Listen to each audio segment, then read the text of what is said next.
Every gising is a blessing. Magandang araw po muli sa ating lahat. At ngayon po, dito ay papaliwanag. At gusto ko may bahagi sa inyo sa umagang ito na ang buhay ay napakasarap. Lalong higit kung ikaw ay nasa panig ng ating Panginoon Diyos. Binabati ko kayo sa lahat ng dako ng mundo, mga OFW, mga pamilya na naiwan sa Pilipinas. Nawa ay nasa mabuti kayong kalagayan. Minsan pa, tayo ngayon ay magkaisa sa diwa ng pasasalamat at ating pong bulay-bulayin ang kanyang mga salita. Ang ating pong topic ngayon ay patungkol sa pagpapatawad, forgiveness. Learn to live yourself in forgiving. Mamuhay tayo ayon sa ating pagpapatawad. Nako, napakahalaga po nito. At sa paligid ko na ito, nakasalukuyan pa lang po na lumiliwanag, ay nangungusap ang ating Panginoon Diyos na mahal tayo ng Panginoon. Kaya wala tayong dapat na ipagkait, lalong higit ang salitang pagpapatawad. At ito po ay matagpuan sa Mateo chapter 18 verses 15 to 20 na ganito po ang sinasabi: kung magkasala sa iyo ang kapatid mo, puntahan mo siya at kausapin ng sarilinan tungkol sa kanyang kamalian. Kapag nakinig siya sa iyo, naibalik mo ng iyong pagsasamahan bilang magkapatid. Ngunit kung ayaw niyang makinig sa iyo, magsama ka pa ng isa o dalawang tao upang lahat ng pinag-usapan ninyo ay mapatunayan ng dalawa o tatlong saksi. Kung ayaw niyang makinig sa kanila, sabihin mo sa iglesia ang nangyari. At kung ayaw pa rin niyang makinig sa iglesia, ituring mo na siyang parang hintil, yung isang maniningil ng buwis. Tandaan ninyo, anumang ipinagbabawal ninyo dito sa lupa ay pagbabawal sa langit, at ang ipinahintulot dito sa lupa ay ipahintulot sa langit. Tandaan ninyo, kung ang dalawa sa inyo ay nagkaisa dito sa lupa kapag hihingi ng anuman, ito ay pagkakaloob sa inyo ng aking amang nasa langit. Sapagkat saan man may dalawa o tatlong nagkakatipon sa pangalan ko, naroon akong kasama niya. Pagpalain tayo ng Panginoon sa mga binanggit po natin. Pinakamahirap sa lahat ang magpatawad, lalo na kung yung ating kapatid ang nagkasala sa atin, tulad ng binanggit dito. Aba, magkakasubukan na po dito. Kasi ayon sa Gospel ni Mateo ay yung nagkasala, lalapitan natin. Ang sabi rito, puntahan mo siya at kausapin ng sarilinan. Meron po kayong heart to heart talk. Hindi po ba? Minsan maganda rin po yung heart to heart talk. At dito ay maire-release mo yung sama ng loob mo at gayon din ang iyong kapatid.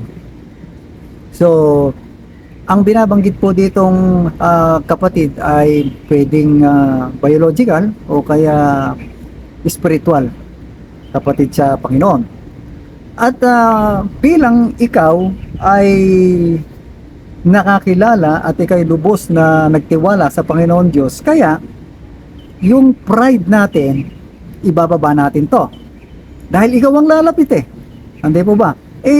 Sa panahon ngayon, pamilya, hindi ang nangyayari po, ba't ako lalapit sa kanya? Siya ang may kasalanan, dapat siya ang lumapit sa akin. Hindi po ba? Ganito mga litanya natin. At magpantay na ang mga pa, hindi ako pupunta sa kanya. Hindi po ba? Ito yung isa sa mga kataga na napupulot po natin sa mga teleserye. Kaya iwasan po natin ang mga panunood sa teleserye. Nako, maghahatid po ito ng kakaiba, dahil pulutin lang po natin yung mga may values o yung may aral doon sa teleserye. Pero karaniwan po, ito po yung mga litanya sa mga sa mga teleserye, magpantay na ang paa. So, ito yung kakaiba sa ating Panginoon Diyos. Hindi pwede at hindi kailanman itinuturo ng banal na kasulatan, lalong higit ang Panginoong Jesucristo sa pagpapatawad, ang magpantay ang paa bago mo siya patawarin. Mga kapatid, pag sinabi natin pantay ang paa, aba, dadali na sa huling hantungan. Oh. So kaya, ang mangyayari ngayon, hindi ito kaaya-aya sa paningin ng Panginoon Diyos. Kaya, tinuturuan tayo ng ating Panginoon Diyos at pinapaalala sa atin na tayo mismo ang pumunta dahil tayo naliwanagan, heart to heart po ang ating punta. Yun po ibinanggit sa verse 15 na meron pong first step na gagawin. So, inilalarawan dito ang mga proseso ni Jesus na sa mga disipulo para sa pagharap o pagsalungat na may kaugnayan sa kalayaan sa pagitan ng mga grupo at sino pa man. So, kailangan po natin sa first step natin may mangyayaring kalayaan. Kung ito ay makalampas o ito ay magawa natin, merong kalayaan. At ito nga po yung first point natin ay tinatawag natin relationship restoration. O, hindi po ba? Sa act mo na ito, sa paggawa mo ng hakbang na ito, ang iyong kapatid na nagkasala, kung siya ay makinig at kayo ay nagkasundo, mga kapatid, na-restore nyo ang inyong relasyon bilang magkapatid. Nanumbalik na ang inyong relasyon. Ito po ang napakaganda. Ngayon, inalok ni Jesus ang kanyang mga alagad sa espiritu ng kalayaan. Mga kapatid, hindi lang pala relasyon bilang magkapatid kayo in biological, kung hindi in spiritual ay nagkaroon ng kalayaan, kasi yung pagpapatawad ay nakapagbibigay sa atin, nakapagdudulot sa atin ng kakaiba dahil ito'y gift ng ating Panginoon Diyos. Kaya pinalaya ka na doon sa relasyon na nagbibigay sa inyo ng paghihiwalay, ay ito'y nanumbalik. At saka yung spiritual natin sa Panginoon, granted ito. Kaya napakalaking gift po nito. So kaya huwag mag-isip kung halimbawang pupunta tayo at pupuntahan natin ang ating kapatid na ito upang makapag-reconcile, ay huwag mong isipin na siya ay makasalanan. Huwag mo siyang dalhin na siya ang may gawa ng lahat. Baka mamaya pagpunta mo doon duru-duruin mo pa. O kaya sabihin mo, ikaw ang may kasalanan, ikaw ang lahat ng ito, ikaw ang lahat ng pinagbulan nito. Mabuti na lang at ako'y nakakilala sa Diyos, kaya ako'y lumapit dito. Mga kapatid, hindi ito ang proper way ng pakikipag-usap. Kung hindi, huwag mag-isip tungkol sa isang pagkakasala. Magsalita ka ng malumanay at direct to the point na po doon na both side ay kailangan nyo na magkaroon ng isang mas maayos na usapan. So, kaya doon natin makikita ngayon ang talagang gusto nating ayusin. Hindi po ba? Ang problema. Hindi upang ikaw ay manumbat sa Kanya. So, kaya tayo na gagamitin ng Panginoon, dapat dala-dala mo at taglay mo ang mas malawak na kaisipan. At laging nasa puso mo yung ating Panginoon. Siyempre, makikipag-ayos ka. Kailangan po natin ito. Taglayin po natin, magiugali natin yung damdamin natin. Talagang feel tayo ng Holy Spirit. Yung po, unang-unang taglayin po natin. So, yung po yung mga first attempt. So, sabi naman po dito sa verse 16, ngunit kung ayaw pang makinig, siyempre, nagpunta ka na, nagpakumbaba ka na, nag-usap na kayo ng mas maayos at sa ikagaganda ng relasyon ng bawat isa, kung ayaw pang makinig, huwag mo siyang Huwag mo siyang pilitin sa ayaw niya. At least, nasabi mo na, may first step ka na, first move ka na, ay bumalik ka uli sa ibang mga araw at magsama ka ng mga witness mo. Kaya yung second point po natin, witnessing. Mahalaga po yung witnessing. Yung mahalaga yung merong nagpapatotoo, yung may saksi sa lahat ng iyong pinag-usapan. Importante po yan. Kaya yung kung kukuha ka ng mga saksi mo o na magwi-witness sa iyo, yung field ng Holy Spirit. Dapat hindi po ito panig. Hindi po ito pumapanig sa isa o magbi-build po sila ng isang magandang relasyon. So kaya mahalaga po yun na mayroon din tayong mga nakakausap na upang sa pamamagitan at kalagitnaan noon ay meron ng pangakuan. Ngayon, sa verse 17 may sinabi pa rito, hindi nga siya rather 16, hindi nga po siya napakiusapan muli. Ibig sabihin, hindi pa rin siya pumayag na may kasama ka na upang pag-usapan ng mas mabuti, ay banggitin mo na ito sa iglesia. Bakit iglesia? Ang iglesia po ay kalipunan ng mga mananampalataya. Hindi po ito yung relihiyon na iglesia. Take note po, kalipunan, marami na po ito. Kung nalalaman po ninyo, sa umpisa pa lang, kayo lang, nag-iisa. And the second step, 2 o 3. Hindi pa rin siya nakumbinsi. Kaya marami na po ito. Marami na po ito. Kung ayaw pa rin niyang makinig, ay bahala na po ang Panginoon Diyos sa kanya. Ibig sabihin, sa first step mo, isa ka, pangalawang step mo, 2, 3 ka na, pangatlong step, marami ka na. Ibig sabihin, yung inyong pasensya at ang iyong pagbibigay ng pagpapatawad ay walang hangganan.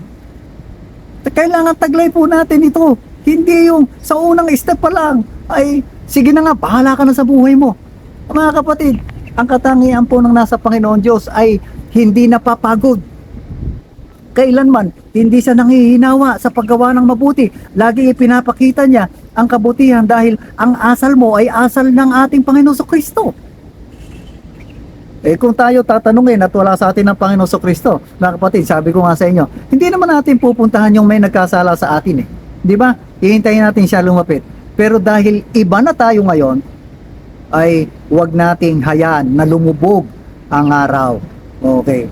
So, may mga sa verse 18 ay sabi rito, tandaan ninyo anumang ipinagbawal dito sa lupa ay pagbabawal sa langit, at anumang ipahintulot dito sa lupa ipahintulot sa langit. Ibig sabihin, nagpapahayag ng pananalig na ang Diyos ang nagiging sanhi ng pagsisisi. Mga kapatid, kung kilala natin ang Panginoon Diyos, bibigyan ka po ng tunay na wagas na pagsisisi. Makikita mo at maliliwanagan ka na mali pala ang iyong ginawa. Ito naman po ay para dun sa nilapitan na kapatid. Kung ikaw yon ay at nakaramdam ka ng pagsisisi, nagsisimula na po ang Panginoon sa buhay mo. Pero kung nagmamatigas pa rin ang iyong kalooban, mga kapatid, hindi pa huli ang lahat. Hindi nga tumigil ang lalaking ito na lumapit sa iyo para magkaroon lang, ma-restore lang ang iyong relasyon sa Diyos at sa kapwa. So kaya, ano ang binabanggit naman sa verse natin? Tandaan nyo ito uli. Kung ang dalawa sa inyo nagkasala dito sa lupa, sa paghingi na anuman, ito yung pagkakaloob sa inyo ng aking Ama sa langit. Isipin nyo, ipagkakaloob ng Panginoon Diyos kung tayo ay nagkaisa. Magkakaisa tayo, ipagkakaloob ng Diyos. Kasi ito ang pinakamasarap sa verse 20. Sapagkat saan may 2 o 3 nagkakatipon sa pangalan ko, naroon akong kasama nila. Kaya yung mediator natin ay si Jesus Christ. Kaya siya ay namagitan sa atin dahil ang likas ng tao ay may ugaling mapagmataas. Yung pride natin, kailanman hindi natin ibinababa. Pero dahil ang pagkakilala natin sa Diyos, lahat ng ito ay mayroong katagumpayan. So, anong moral lesson natin? Kailangang ibigay agad ang pagpapatawad kahit sa pinakamaliit na bagay, mga kapatid. Ito ang masarap sa Panginoon Diyos. Kahit simpleng pagkakamali, andun agad ang pagpapatawad natin. Kasi unlimited forgiveness po yung pangatlong puntos po natin. Walang limitasyon ng pagpapatawad. Nagpunta ka na mag-isa, ay itinaboy ka, tapos ngayon umalis ka, bumalik ka uli, nagsama ka, itinaboy uli kayo ngayon, sige pa uli hanggang sa iglesia o maraming kalipunan ng mananampalataya ang lumapit sa taong ito. Mga kapatid, bibigyan ng kapatawaran ang lahat ng mga humihingi sa Panginoon Diyos, dahil mas mapalad ang nagpapatawad at isang biyaya ang pagpapatawad, dahil dito ay bubuhos ang biyaya sa iyo dahil natagpuan mo ang Diyos na nagbibigay sa atin ng pagpapatawad. Mabuhay tayo ng mayroong pagpapatawad. Ito ang nais ng Diyos. Sa pangalan ng Ama, ng Anak, at ng Banal na Espiritu Santo. Amen. At amen.